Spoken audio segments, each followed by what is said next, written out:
Good to get back out to work this morning. Guys have done a great job responding. Obviously, the outcome on Friday, as we discussed, up there, not great.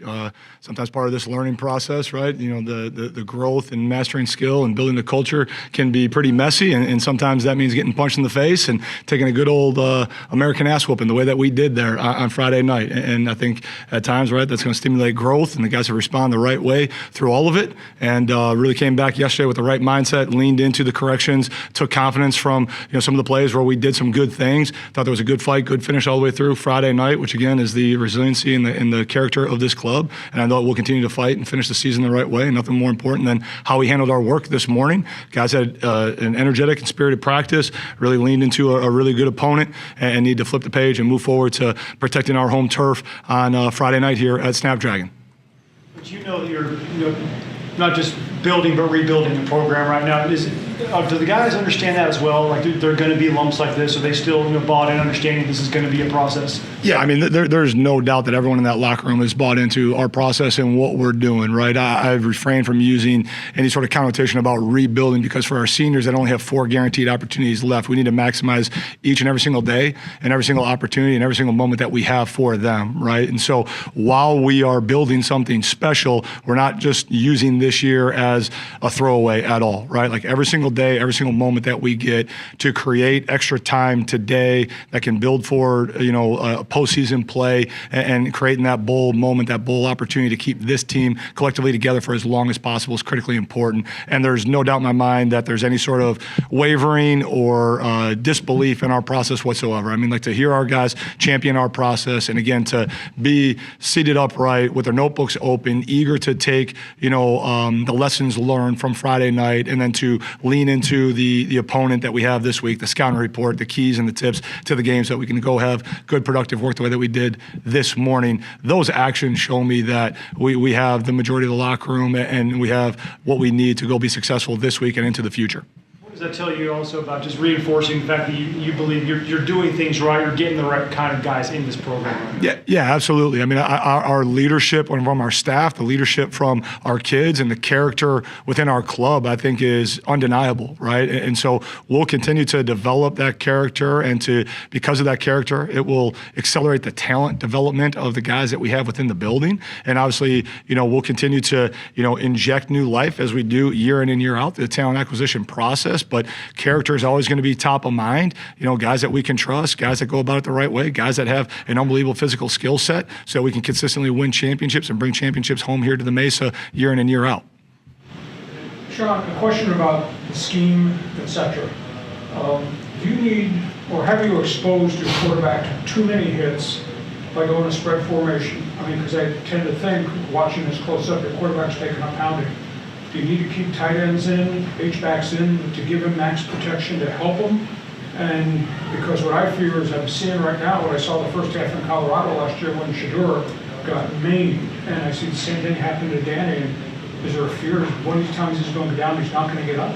No, not at all. And the number of hits that our quarterback's taken compared to what has happened last year, those two results couldn't even be further from what they were. We've done a good job. The line's done a good job of protecting him. There's some unnecessary shots that we need to take off of him, but it's not a matter of scheme. It's a matter of making sure that we're processing and doing things the right way, snap in and snap out. But to draw a comparison between the two of where it's at last year and where it is this year, the number of hits, the number of sacks, they're vastly different and not even close. The injuries in the offensive front maybe have something to do with what's happened to him this year? That could be a piece of it, right? I mean, we're at the point where when you lose your starting left tackle in week 1, there's been other guys that have made selections. There's been other guys who have been injured. And, yeah, the fact of the matter is that we all know that we're thin up front there. That is a fact of life of what it is. But it's the circumstances that we're in. And the guys who are playing are doing a heck of a job. They're battling collectively together. And we'll continue to do a good job of playing to their strengths and mitigating their weaknesses. But, again, when you go against good people, right, like there's going to be plays and there's going to be things that happen. That's a natural course of the game. That's a natural course of a season. And Danny's a resilient young man. Our guys up front are resilient. Our tight ends are resilient. And everyone has a role from not just the guys that are up front or a tight end being stayed in and chipping and helping, but a receiver making sure that he sees a hot adjustment so that the ball can get out. It's all 11 guys working together regardless of how many guys you keep in the box or how many guys that you have spread out so that you can be tied together and be a cohesive unit so that everyone has their role and is doing their part within the protection of the quarterback. Can you did some good things late against Boise State, but given a game that's out of hand, what considerations given to maybe not having him at risk so he can kind of live for another day for games coming up? Again, I mean, the majority of his hits or that he took were early in the game, right? And again, I think he learned and he grew from that, the way that he has learned and he's grown through the whole experience and the whole journey this year. And again, then by keeping him in the fight, it shows that we're still going to continue to fight. And it shows through the action of how important each and every single snap is for the continued growth for him individually and for the program as a whole. And for him to finish that way and for Chris Johnson to field the kick and to bring it out into the very, very end, we're going to play, we're going to strain, we're going to compete, and we're going to finish. That's who we are, and that's what we're going to do. I understand that, but I'm talking more about the risk. You need him for the following week, the risks that he has just by being out there. Yeah, I mean, again, like we'll weigh the cost-benefit analysis of that as we go. But again, I think he's going to do a great job protecting himself. The O-line takes pride in protecting him. Again, everyone has a piece in that and calling it in such a way that the ball gets out of his hand and that he's protected in that regard as well. So what do you see from this New Mexico offense, Devin Dampier? I mean, one of the more dynamic offenses in the league, certainly. Yeah, I mean, they're explosive, right? And Dampier individually, I mean, it's amazing on some of these long runs, the way that he's able to maintain full speed or even gain full speed while he's changing directions. It's almost like he's like rolling down a water slide at times, right? Like as momentum builds and he continues to roll and he hits a crease, like he's able to take it the distance. And the number of explosive touchdowns that they have generated, not only with Dampier, but with the other talent that they have. Again, we got to do a great job, winning the pre-snap cycle and making sure that our communication is elite so that we have our cleats on the ground, we're in a knee bend position, and we're ready to play as we go forward and we play a really, really good opponent. Again, that it can score from literally anywhere on the field with the number of explosive touchdowns that they've generated on this year. I mean, they're putting points up in bunches now. Several dual threat quarterbacks you guys have played. Does he bring anything extra to the field that they don't? He's got an extra gear. I mean, like he's got that home run ability to be able to finish from anywhere. I think that is pretty special. The kid from Sdsu had that as well, but I mean, it's very similar in that regard to where you got to do a great job, maintaining where he's going to be and keeping a cage around him. Otherwise, he catches a crease. I mean, he's dynamic. Does this game shape up as a shootout in your mind?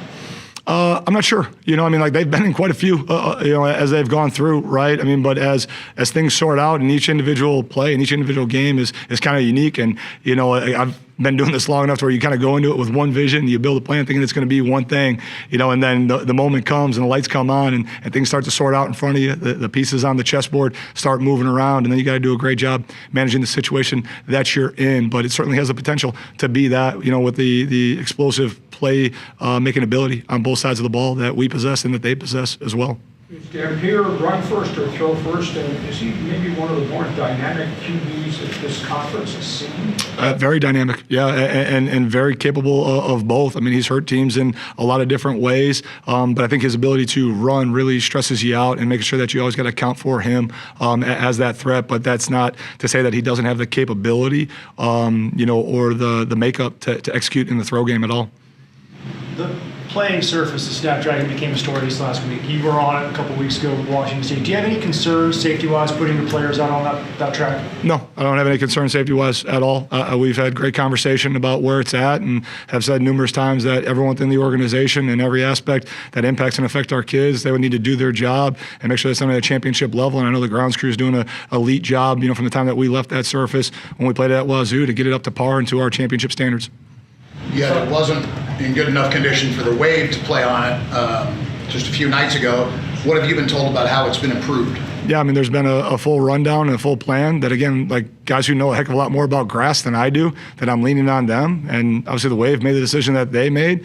Had nothing to do with that. And so, again, I'm going to lean into and control what I can control and influence as best I can. But again, like the plan has been laid in front of me about irrigation, sod, fertilization, grow tarps, everything else that sounds good. I know I have an agricultural journalism degree, but I couldn't tell you how to grow grass. All right, so I'm going to leave that to the experts. The same way that I want the field crew telling me what to call on third down. Right, so they got a job to do. I got a job to do. I'm going to trust in them to do it at an elite level. I'm going to do mine at an elite level. So a lot of sand kicked up last game. How does that impact the game with the footing element? Competitive advantage for us because we've played on it multiple times. Does that give you an advantage maybe going into this game because you know what it's like? Yeah, I mean, I think our kids have embraced it. And again, with our mindset of so what, now what, like, again, we can't control it, right? Like, it started to rain up in Boise. Like, And no one asks about the rain because we can't control that, right? Like, we can't control the surface. We don't have a piece in that. So, again, we're going to roll, we're going to go, and we're going to put the ball down, we're going to play. You guys adjust equipment like cleats or anything? Yeah, we've managed and again, gone from some of the molded to some of the 7 studs. And again, it's kind of player preference, and they've exhausted all those options, all those possibilities. And, we found the right footing that feels good for us. So the field is an uncontrollable, controllable? For me, right, in my area, I can influence it. I can't make that grass grow. And again, I don't want the field crew telling me how to do my job, right? And I trust that we got the right people in place there, and I know that they're working diligently to get that done the right way. So as much as I love talking about grass, let's talk about the team, right, and our opponent as we go forward here. Do you regret cutting the agronomy class in college? It's never registered for it, so I couldn't cut it. I know you take things one game at a time, but do you remind the team that they're still bowl eligible, and is that obviously a remaining goal coming up? Yeah, for sure, right? I mean, that's the standard expectation that our fan base has. Our guys all know what that number and what that mark is. That they're well aware of how many games are left to play and how many more we got to win to become bowl eligible, right? But we're aware of it. That's a result that obviously we want to get to, but we don't obsess about results, right? We talked about it last week when we were in here. We want to be about the process, right? And the only way that we achieve that result is by handling today at an elite level, right? Like, what was our mindset when we came through the door? What was our attitude? Were we thankful and grateful that we get to do this, right? Were we appreciative of one another? Can we enjoy the connections in the locker room? Can we savor the details of the prep? Have a sense of urgency to get it done right now so we can go and we can plan and we can prepare so that we can win normal down and distance. We can win short yardage, which is what we do on Tuesday, even though it's a Monday because we're playing on a Friday, right? And we obsess about that so that we can ultimately get to the goal that we're shooting for this coming Friday. Again, well aware of what it is that we want, but again, like, we can point at something and say, hey, the record is this, and be really, really mad about it. Like, no question. Like, I hope we're upset about where it is right now. I hope that there's, a burning desire inside of us from what we have felt, how close we've been, where we've come up short, and we use that almost like a momentum, a surge that drives us forward each and every single day. But again, it's part of learning. It's part of growth. You're not going to be perfect, and again, there are all moments to grow. And if you're about growing, you're about improving, you're about competing, you lean into every single moment, good or bad or ugly or beautiful, whatever label you want to put on it. And if you're open to receiving the growth, you understand what the lesson is to learn from, and you go forward with it. And I think our kids have done a great job with that. And I think our staff has done an unbelievable job of pointing out those lessons and the things that we can control. What are our daily habits? How do we go about our process? And if we do that the right way and we correct that sooner rather than later, the results will come. How shocked were you about the beatdown in Boise? Could you ever imagine it'd be that lopsided? Yeah. Again, like, there's all kinds of outcomes that can always happen, right? So, again, like, been doing this long enough, been punched in the face long enough, life has punched me in the face long enough, like, it doesn't surprise me, right? Like, we got to respond a heck of a lot better. I got to lead a heck of a lot better, right? To say that blindsided me, no, right? Like, was that the expectation? Heck no, right? But again, knowing all the factors that are involved and all the things that could play out through the course of a football game when dealing with 18 to 23-year-old young men, things happen. Things happen. You get a fake punt up 32 points. Is that something you file away in the back of your mind? Or what's your reaction when you see something like that? We got to do a better job with the things that we can control and make sure that we're in a proper call in the proper position and make sure that that doesn't happen. Team came out throwing the ball a lot more to begin the game at Boise State. How much of that was matchup, and how much of those is maturation of the offense and everybody as the season's gone along? Are you saying the way that they threw the ball or the way that we threw the ball? Yeah, again, I mean, a lot of that was predicated off of the growth that we've had, the matchups that we felt, the advantages that we believe we could take advantage of. And again, obviously, hindsight 2020, right? Probably could have gone about it a different way. New Mexico's been giving up a bunch of points over the course of the season, too. Where do you see opportunities on the offensive side of the ball for this week? Again, in our ability to have a great practice today, which I felt like we did, right? Our ability to do a great job with our pre-snap communication, our ability to understand with great detail the calls and how it fits to each one of their different front structures, because they do a really nice job presenting a lot of different fronts, a lot of different multiple pictures that you have to be right and tied together on communication-wise. And I think that we've shown over the course of time that when all 11 guys are tied together and are aligned and know their jobs, that we can have success, right? And we've also shown that if there's a breakdown, and New Mexico has shown that they can exploit a breakdown, right? That there's equal opportunity for, not a great outcome, right? And so we got to do a great job, again, throughout the course of the week, working our process at a really, really high level, and then taking advantage of the opportunities that present themselves because of the way that we execute and the way that we give our opponent, who happens to be New Mexico, the utmost respect, because they've earned that, and that's what winning requires as well. Danny had a shaky start, a strong finish. Which does he learn more from? Both. Each and every single opportunity is a moment to grow, right? There's, again, by breaking down each decision, understanding the why behind it, and again, not learning so much like about, okay, this was a touchdown, so that's good. This was an interception, that was bad. But why? Why was one a touchdown? Why was one a pick? Because those lessons over time can then be applied to different problems so that he can solve them at a higher level consistently. So every single snap, guys, like every single day, every single opportunity, again, like it's not good or bad. They're all lessons to necessarily learn, right? And is it to our standard? Is it not to our standard as we go forward with it, right? Like obviously we got to value the football. Kid's done a great job valuing the football all year long, right? There was a moment in time where he didn't do that. And then he refocused in the second half, did a much better job with it, threw a couple touchdowns, and away we go. And we'll build and we'll grow off of that. Your defense has played so valiantly against the toughness of the schedule. Any concern of fatigue is setting in, and they've been on the field so much? No, we're in great physical shape. Again, we got to do a much better job in the pre-snap cycle. And the idea that like football players get tired of playing football, or that narrative that they're playing too much football, like they love to play football, right? And so any opportunity that they get to go play, they're going to go play, right? And collectively, the whole organization is responsible for everyone to be able to play as much football as possible, right? We got to be better on third down, getting off the field. We control that. Right, we got to be better starting the game so that we don't go 3 and out, so that we have longer sustained drives, and we control that, right? But it's collectively all three phases playing together, tied together, so we all get the opportunity to play football at a high level for as many snaps as is required to win, and we find a way to score one more point, whoever against the opponent happens to be. Are there a couple particular standouts on New Mexico's defense that you have to be aware of? Yeah, I mean, their front is really, really dynamic. They do a nice job. And again, the multitude of looks that they give you presents some problems, right? I mean, they're very multiple, and they bring enough each and every single week that force you to, again, be right. And if your identification is wrong up front, then guys are able to shine, and that's shown up. That's shown up repeatedly throughout the course of the year. Any thoughts on the roles being reversed? You had the short week traveling last week. This week they have the short week traveling. Any thoughts on? No, I mean, again, Coach Bronco Mendenhall's been doing this much longer than I, right? He's gone through many short weeks during his time. I'm sure him and his staff have a great plan to it, and I'm sure they have taken the time to make sure that they've known and studied us so that they can utilize the time that they have to plan and prepare accordingly. So no more feelings on that. Anything you picked up from last week's experience you can apply in future situations like that?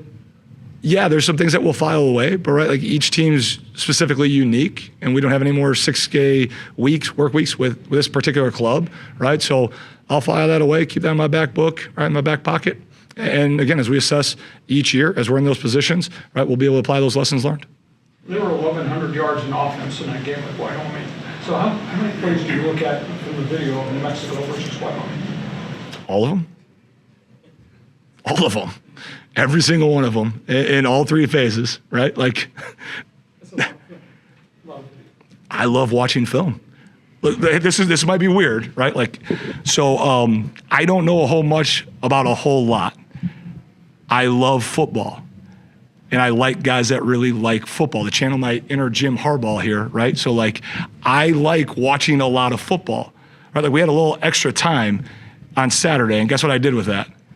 I watched football, right, with my son, right? Like I'm pretty excited because we get to figure out what his playoff matchup is this week. I'm pretty excited because for the first time, he gets to do spring football, right? And like I like people that are around the building that like want to do football. And again, to quote Coach Harbaugh, because this is like awesome. Like if you don't like football, me and you probably aren't going to get along very much. If you don't like watching a whole lot of football, it ain't going to work, right? Like so, we got a really special place here. It's America's finest city, but like every single young man that comes and is going to be a part of this thing better love football, better love growing as a human being, better be really interested in getting their degree, and then everything else, the weather, the beaches, the city, all the other benefits that we get to take in better be secondary. But you better love football. So yeah, there's a lot of football, and that's really exciting. It's really exciting to me. Are you able to watch You go to the beach with a football. That's really cool. Absolutely. football game as a fan anymore, or is this coach clicking and you're breaking down tape as you're watching the cocktail? Yeah, my fan viewing experience has been ruined when I watch football. Right? It's why I love going across the street to Viejas and watching basketball, because I can be a fan and I can do that. And obviously watching an elite group of young men and elite staff and both our men's and women's programs that we have here, and I can be a fan doing that. I can go to Petco, bring my glove, right? Like, and be a fan, enjoy a cold beer and relax and do that. But when I watch ball, and I tell our kids this all the time too, like I apologize well in advance. Like I want to train their minds so that they see the game like a coach, and that they'll be sitting there, and there'll be a situation where it's a end of half, end of game, 2-minute situation, and everyone's all glued in, and a team has mismanaged a situation, like, oh, the game's over. Like I can run to the restroom, beat the rush. And I was like, what? The game's still going on? Like, no. Like they took a sack. They had to waste their last timeout. They're down a touchdown. Just mathematically, this isn't going to work out like the game is over, right? Like unless something absolutely crazy happens, right? So, yeah, it's very hard to turn off my brain, and my wife tells me all the time, like, you're watching something completely different than I'm watching right now. So, Can you ever watch it just as a fan? no, nope. It's very similar to a conversation that I had with one of our players, right? Like if this is what you want to do, right? There's a couple great basketball players of ours that are in the back of the room right now that are coming in, right? And for our football players, right? Like if you truly want to turn pro at doing this, right? Like for my guys with a football, right? Like anything that you do related to football, you need to do like a pro right now and train yourself to do it in that way. Like this is not who I am, right? Like coaching football and being a professional coach and molding young men is what I do, right? So I take that craft very, very seriously. So any opportunity that I get to do that, I can't just turn it off and relax and enjoy the game like a fan. In very much the same way, again, like I apologize to our guys, like, hey, I'm going to train you and our staff's going to train you because this is what you're fanatical about. Like, this is what you're slightly obsessed about. Like, everyone on the outside who doesn't understand it, like, man, this guy's a little crazy. Like, you guys are a little crazy about this. Well, yeah, like, that's what makes it memorable, right? Like, you got to be a little bit off to do anything worthwhile at an elite level. So it's hard to just say, like, oh, yeah, I'm going to kick my feet up and enjoy a game. Like, no, it's like, oh, hey, like they're putting stress on the 3 vertical player by doing this. Like, oh, they're switch releasing in this regard. Oh man, like they did a great job giving the quarterback a false key, bad information that made him make a bad choice, and now it led to a TFL. Like, you record those clips, you play them back, you send them to your staff. Like, hey, like you're always searching for the next great idea because we're all pirates in some way, right? Like we're all pirates, right? So you're trying to steal. All right, that was good. How's that fit? And away we go. And it's happening all around. Like, I mean, again, like people are recording our stuff. So I got a text this morning from a staff member across the country. Hey, what are you guys doing on this play? Because they're watching our stuff. They're studying our stuff across the board. Anything else for Coach? So you and Harbaugh went to the same Denver rival? 2 football guys who enjoy football.